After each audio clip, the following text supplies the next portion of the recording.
con Ken Smith Ramos, el ex jefe de la negociación técnica para el TEMEC y, bueno, socio del despacho ACON, Derecho, Economía y Estrategia.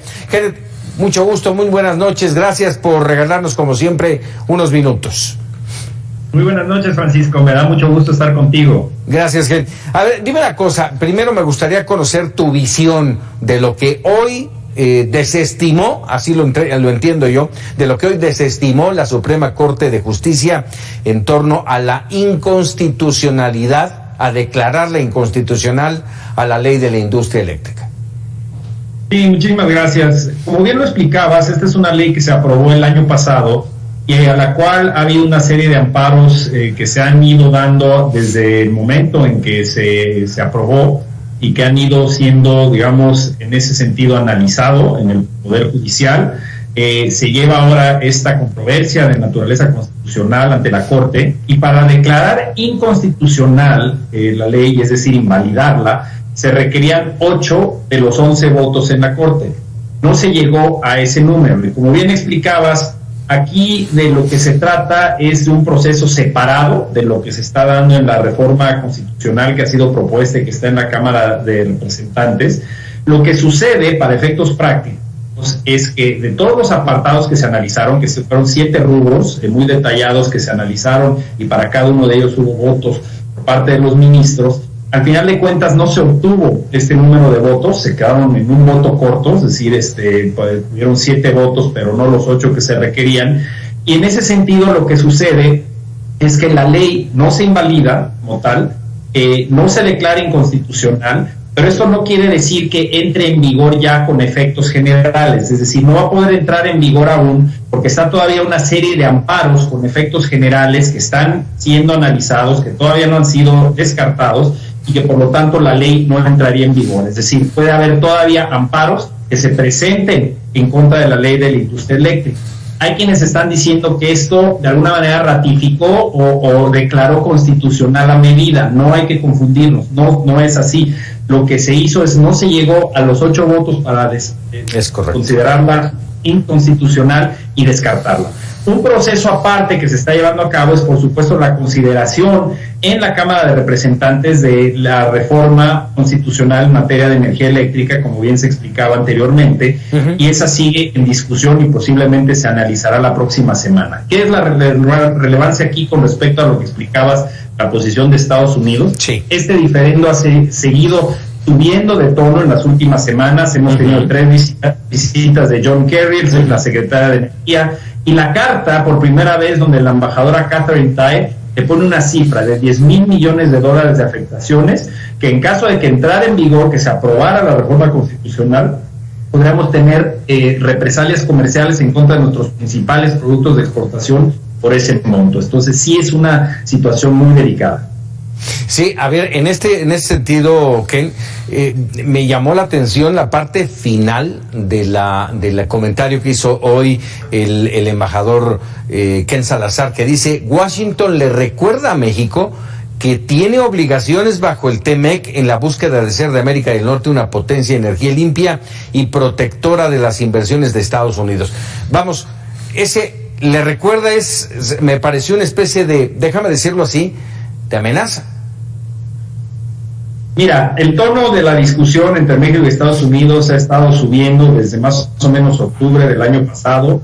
En esta última visita de John Kerry se hizo el intento de conformar un grupo de trabajo con México para analizar la iniciativa. El gobierno de México, a través del presidente, señaló que no querían participar en dicho grupo de trabajo, que las decisiones las tomaría de manera soberana México. Y está en su derecho de hacerlo, sin lugar a dudas. Sí. Pero algo que está claramente establecido en el TEMEC es que, independientemente de los cambios constitucionales, de leyes secundarias, de regulaciones que tú lleves a cabo, no te exime de cumplir con los compromisos del tratado. Es decir, puedes modificar tu constitución, pero si esta viola lo que está pactado en el tratado, estaría sujeto a solución de disputa. Yo creo que ese es el punto que está poniendo sobre la mesa ahora Estados Unidos, lo ha mencionado anteriormente también Canadá, y eso nos podría llevar a una situación en la que, independientemente de que se pudiera inclusive aprobar la reforma constitucional en México, esto no nos exime de ser demandados por Estados Unidos por los montos importantes que ya señalábamos. Están hablando de más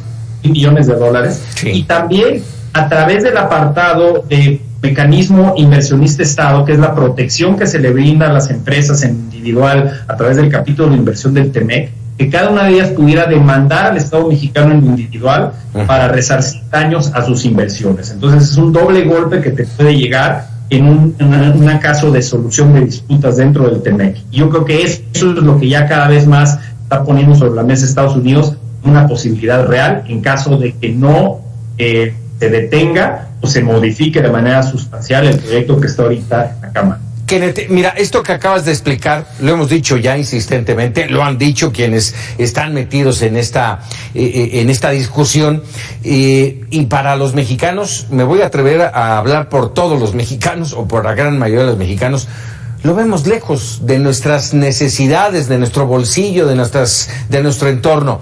¿De qué manera esto que acabas de mencionar puede afectarme y afectar a los mexicanos? Es un impacto directo. Si estamos hablando de las represalias comerciales que señalaba yo, si Estados Unidos y Canadá, pon tú que lo hagan de manera conjunta, igual que México y Canadá iniciaron un caso en contra de Estados Unidos, si Canadá y Estados Unidos decidieran iniciar un caso en contra de México, podrían tomar represalias una vez que falle a favor de ellos un panel arbitral por estos miles de millones de dólares que inmediatamente podrían cerrar el acceso a las exportaciones del sector agrícola, acero, electrodomésticos,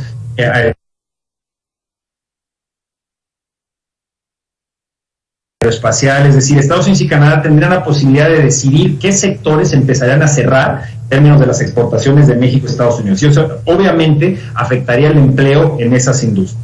Por otro lado, además de las represalias comerciales, estas demandas, una de estas empresas podría estar invirtiendo 500 millones de dólares, 1,000 millones de dólares en las plantas de energías limpias. Si los paneles fallan a favor de ellas, esta es una erogación que tiene que hacer el gobierno de México directamente a las empresas, y eso sale del dinero de los contribuyentes. Hay que darnos cuenta que cuando México paga en estos juicios internacionales, ese dinero sale de todos los mexicanos.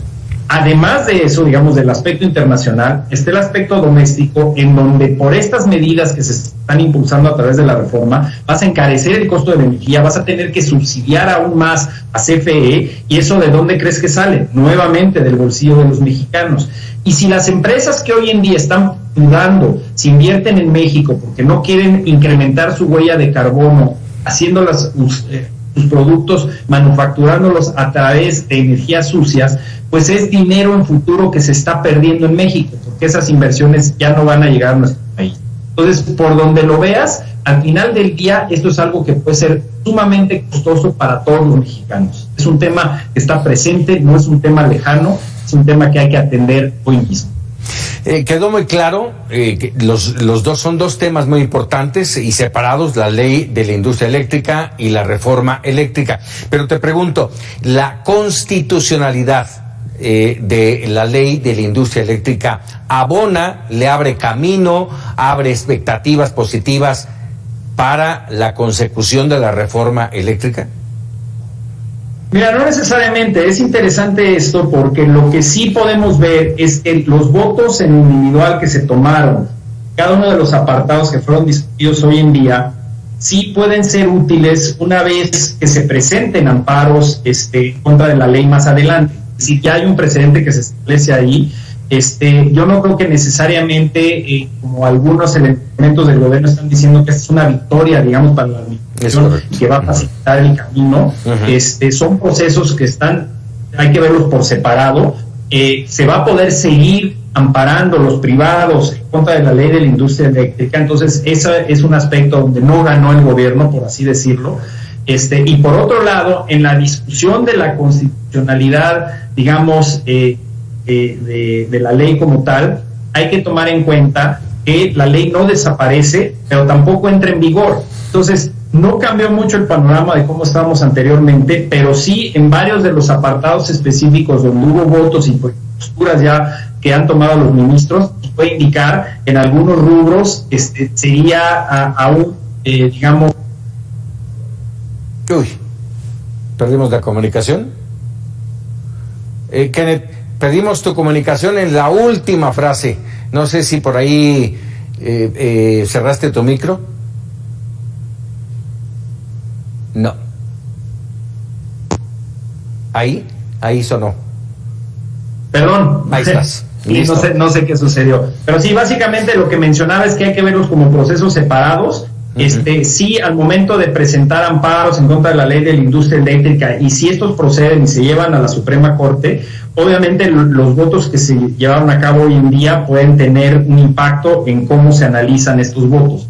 Pero aquí, para efectos del aspecto internacional, independientemente de que entre en vigor la ley de la industria eléctrica, eventualmente, o que se apruebe la reforma constitucional, todos los elementos que están ahí plasmados, que tú señalaste al principio de la transmisión, son violatorios del capítulo de inversión porque restringen el mercado para las empresas privadas, van en contra del capítulo de empresas propiedad del Estado, donde se señala que no se puede discriminar en contra de los privados y a favor del monopolio estatal, y genera obstáculos técnicos al comercio. Entonces, no nos exime de ninguna manera, aunque se aprobaran estas leyes, aunque entraran en vigor, se aprobara la reforma constitucional, no nos exime de una disputa comercial muy importante con nuestros principales socios, y eso yo creo que es uno de los aspectos más relevantes.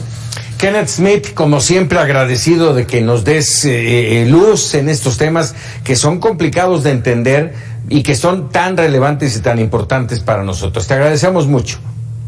Muchísimas gracias, Francisco. Estoy a tus órdenes. Muchas gracias. Muy buenas noches. Kenneth Smith, ex jefe de negociación del TEMEC y socio del despacho Agón, Derecho, Economía y Estrategia. Así es de que